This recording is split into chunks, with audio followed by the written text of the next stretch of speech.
2025 has kicked off with a bang for snooker fans. We've had legendary comebacks, a max 147 in a Masters semi-final, and Judd Trump chasing a century of centuries like it's a speedrun.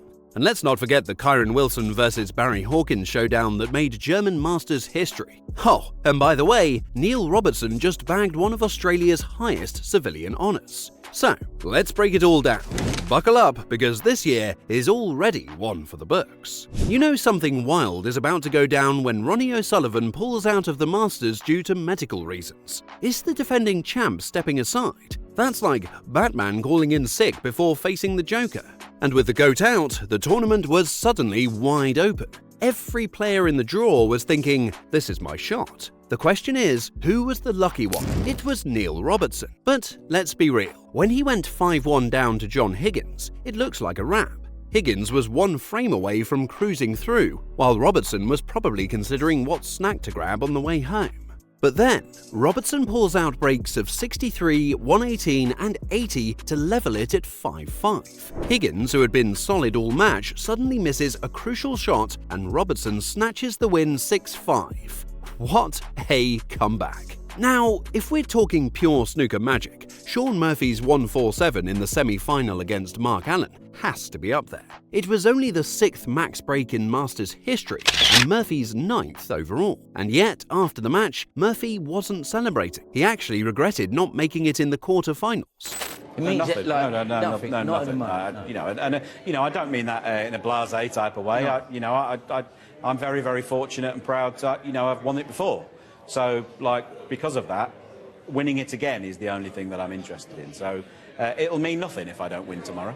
Yeah, I'm just devastated there's no traitors on tonight. That's what I'm absolutely gutted about. I'm a complete traitors fanatic, and it's not on tonight, so, My guy just made a perfect break in front of a packed Alexandra Palace and was disappointed. That's how you know a player holds himself to insane standards. Alright, let's talk about the final. Murphy versus Wilson. Both guys playing some of the best snooker of their careers. Murphy came out swinging, winning 4 frames in a row, including centuries of 134 and 116. He had Wilson on the ropes at 6-2 going into the break. But Wilson, not done yet. He fought back hard, closing the gap to 8-7, making it look like we might actually get a deciding frame. But Murphy stayed calm under pressure, finishing with breaks of 55 and 100 to take the 10-7 win. His second Masters title, his 4th Triple Crown win, and a £365,000 payday. Not a bad way to start the year.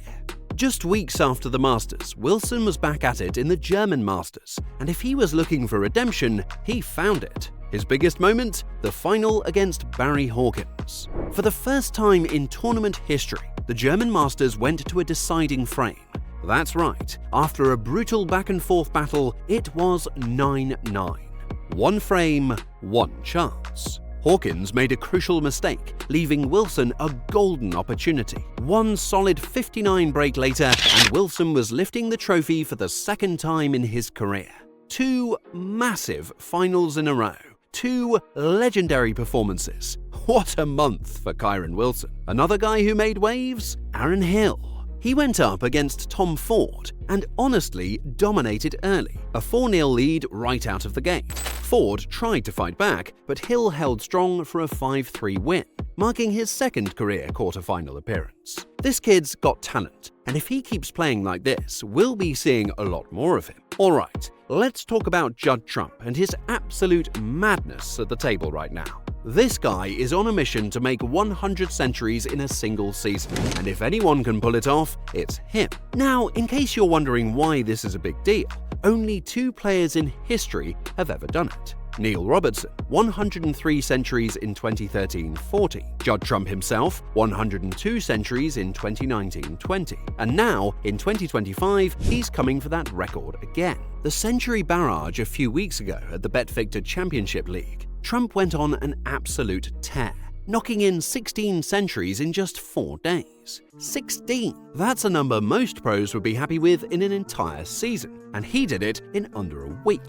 That insane streak boosted his season tally from 49 to 65, putting him well within reach of 100. The £100,000 bonus challenge. What's at stake? Here's where things get even more interesting. This season, there's a new challenge. A £100,000 bonus has been put up for the first player to reach 100 centuries in a single season. But there's a catch. If multiple players reach 100, the one who played fewer frames wins the prize. Right now, Jack Jones is sitting in second place with 51 centuries, but unless he suddenly channels prime Ronnie O'Sullivan, it's looking like Judd Trump's race to lose. Can Trump actually do it? Trump isn't playing in next month's BetVictor Welsh Open, but he's still got several tournaments left to rack up centuries. Now, based on last year's stats, even if he repeats those numbers, that would bring him to 89 centuries. But, and this is a big but, if he has deep runs in some of these events, especially the World Championship, he could easily break 100. For reference, the record for the most centuries in a single World Championship is 16, set by Stephen Hendry in 2002 and Mark Williams in 2022. If Trump gets anywhere close to that number at the Crucible, he'll smash past the 100 mark. So what do you think? Can Trump do it again, or will someone else steal the spotlight? Either way, this is one record chase you don't want to miss. While Judd Trump is out there hunting records, another legend of the game, Neil Robertson, just received one of the biggest honors of his life, and this time it had nothing to do with a trophy. On January the 26th, 2025, Robertson was awarded the Medal of the Order of Australia, OAM, one of Australia's highest civilian honors. It's basically the equivalent of an MBE in the UK, a recognition of his incredible career and contributions to the sport. Snooker isn't exactly Australia's national sport, and Robertson had to leave his home country to build his career in the UK. Despite this, he became one of the sport's biggest icons, proving that snooker isn't just for British and Chinese players. His impact on the game is undeniable, and this award is a major acknowledgement of his achievements, not just in Australia, but worldwide. If there's one word to describe Neil Robertson's career, it's consistency. The man has been at the top of the game for over 2 decades. And let's not forget, he won at least one professional title every year from 2006 to 2022. That's 17 years of non-stop winning. Even in 2025, he's still competing at the highest level, winning at BetVictor English Open and pulling off one of the best comebacks in Masters history. After receiving the award, Robertson called it the proudest moment of my career. And honestly, it's hard to argue with that. All of this happened in just the first 2 months of 2025, and we still have the World Championship ahead. What's been your favourite moment so far? Drop your thoughts in the comments, and don't forget to subscribe, because if the rest of 2025 is anything like this, you do not want to miss it.